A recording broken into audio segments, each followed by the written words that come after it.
आज हमारे बीच में है वरिष्ठ अधिवक्ता सीनियर एडवोकेट रामेश्वर सिंह जी। हम आपको बधाई देते हैं, ये अभी अभी आपको उपलब्धि मिली no news thank you only thank views you. की तरफ से। और ये बड़ी खुशी की बात है हमारे लिए कि आप जैसे योग्य और अनुभवी अधिवक्ताओं को मध्य प्रदेश हाई कोर्ट में सीनियर एडवोकेट का दर्जा मिला। एक मुद्दा आता है जिस पे हम आपसे बात करना चाहते हैं, आज अखबारों की सुर्खियों में भी है, जी उपासना स्थल अधिनियम जी 1991। ये क्या है, इसमें क्या स्थितियां हैं सामने, थोड़ी सा जी। जानकारी। क्या है जो उपासना अधिनियम आप जो बता रहे हैं, इसके पहले भी था 1947 के पहले जो भी धार्मिक स्थल बने हुए हैं उनको तो प्रोटेक्ट किया गया है उस एक्ट के तहत। ये लेकिन उसके बाद के जो धार्मिक स्थल बने हुए हैं और उनमें एप्रोप्रिएट परमिशन के बिना वो निर्माण कार्य किए गए हैं, तो उन सारे निर्माण कार्यों को, चाहे मंदिर हो, मस्जिद हो या कोई किसी प्रकार का धार्मिक स्थल हो, गवर्नमेंट लैंड पे है, बिना परमिशन के निर्माण किया गया है और पब्लिक इनकन्वीनियंस के लिए वो बाधक है, तो ऐसे समस्त स्थलों को तोड़ने से संबंधित माननीय सुप्रीम कोर्ट द्वारा इस मामले को 2005 से याचिकाएं लंबित हैं और उसमें समय समय पे माननीय सुप्रीम कोर्ट ने डायरेक्शन दिए हैं,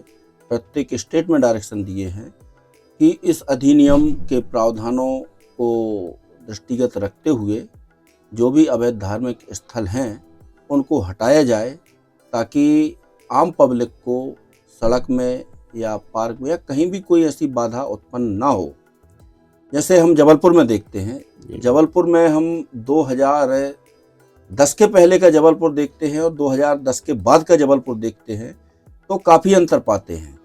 जहाँ पर दो वाहन क्रॉस होने में बहुत तकलीफ होती थी, आज उन रोडों पे 4-4 वाहन आराम से आवागमन कर सकते हैं। तो इसके लिए पब्लिक को सुविधाएं आवश्यक हैं और मुझे याद है ऑनरेबल जस्टिस गर्ग की बेंच में ये मामला चल रहा था उस समय, तो कई लोगों के मकान भी तोड़ने का उसमें आदेश हुआ था। तो गर्ग साहब ने काफ़ी सीनियर एडवोकेट्स उसमें प्राइवेट पार्टियों की तरफ से खड़े हुए थे, तो उन्होंने ये बोला कि देखो, यदि शहर को जिंदा रखना है तो कष्ट तो सहना पड़ेगा।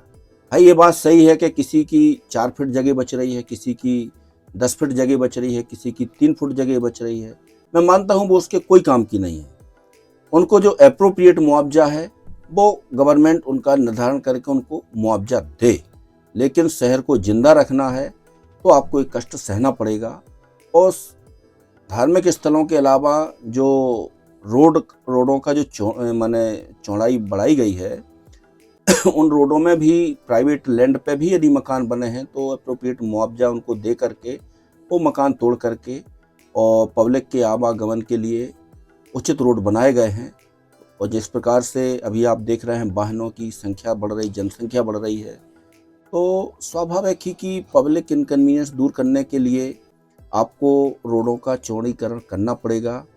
और धार्मिक स्थलों का मैंने देखा, जबलपुर में देखा, सागर में, जहाँ जहाँ मैं जाता हूँ, कि रोड के बीच में मंदिर बना दिए या रोड के बाजू में मंदिर बना दिए या कहीं ऐसी जगह मंदिर बना दिए जहाँ लोगों का अक्सर आवागमन रहता है। तो स्वाभाविक एक हमारी धार्मिक आस्था है, लेकिन उससे इनकन्वीनियंस बहुत हो रहा है पब्लिक को। और माननीय न्यायालय ने इन सारी तथ्यों को दृष्टिगत रखते हुए मध्य प्रदेश हाई कोर्ट ने भी आदेश किए हैं, 2007 से रेगुलर आदेश किए जा रहे हैं एक्शन। मैं थोड़ी सा आपको रोकना चाहूंगा। नर्मदा किनारे लगातार नए धार्मिक स्थल बन गए। उपासना स्थल एक्ट 1991, इसका पालन वहां क्यों नहीं हो रहा? देखिए, क्या है कि अभी जो मुख्य रूप से फोकस है माननीय न्यायालय का और पब्लिक का, वो है मेन रोडों का, शहरों का, कि शहरों में जो आवागमन है, जो रोड सक्रिय थे, अब उनको चौड़ा करना है।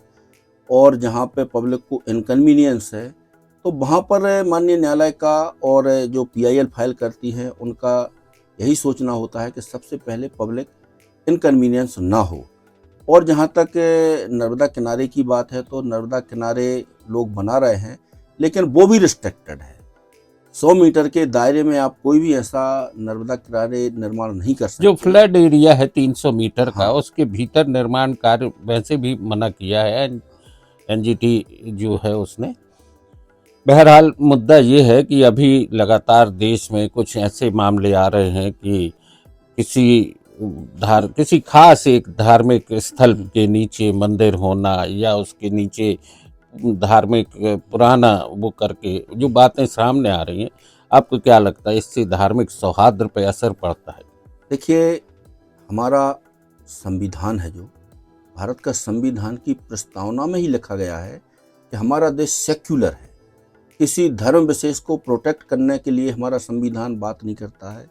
यहाँ तमाम प्रकार के धर्म हैं, धर्मावलंबी हैं, सब में सद्भावना बनी रहे, इसलिए हमारे संविधान के जो निर्माता थे उन्होंने इस चीज़ को दृष्टिगत रखते हुए भारत को एक धर्मनिरपेक्ष राज्य बनाया है।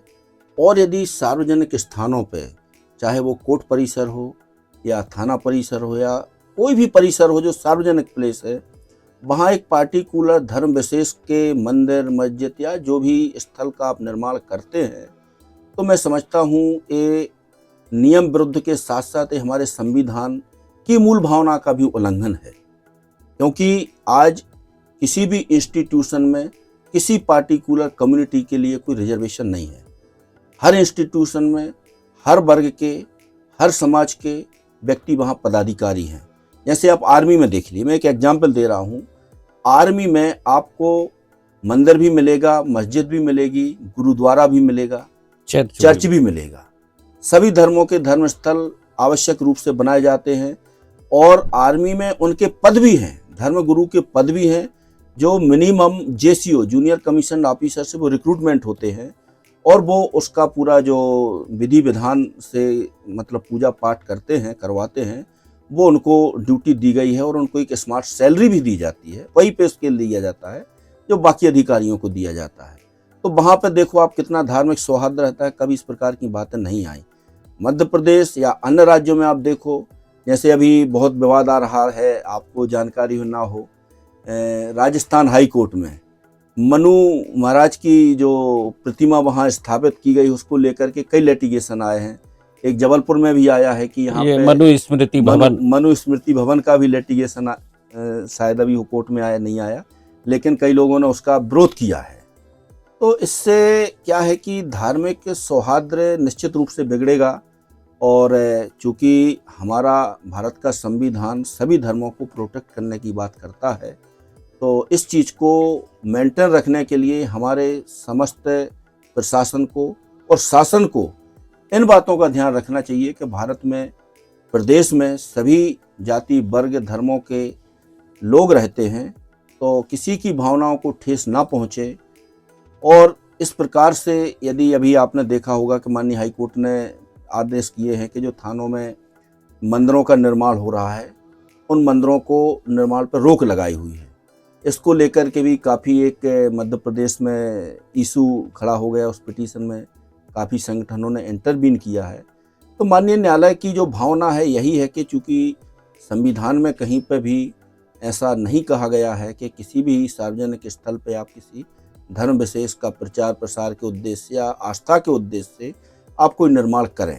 हमारी आस्था है, जिस भी धर्म में है, वो हमारा इंटरनल विषय है। संविधान की मूल भावना है धर्मनिरपेक्षता, हर धर्म का सम्मान, और ये एक मूल भावना का सभी को ध्यान में रखना होगा। किसी एक धार्मिक स्थल या किसी एक धर्म के लोगों के लिए नहीं, भारत सभी के लिए है और भारत के संविधान में सभी को उतना ही सम्मान दिया गया है। नो न्यूज़ ओनली व्यूज पर एडवोकेट रामेश्वर सिंह से आज जो हमारी चर्चा हुई, बहुत बहुत धन्यवाद।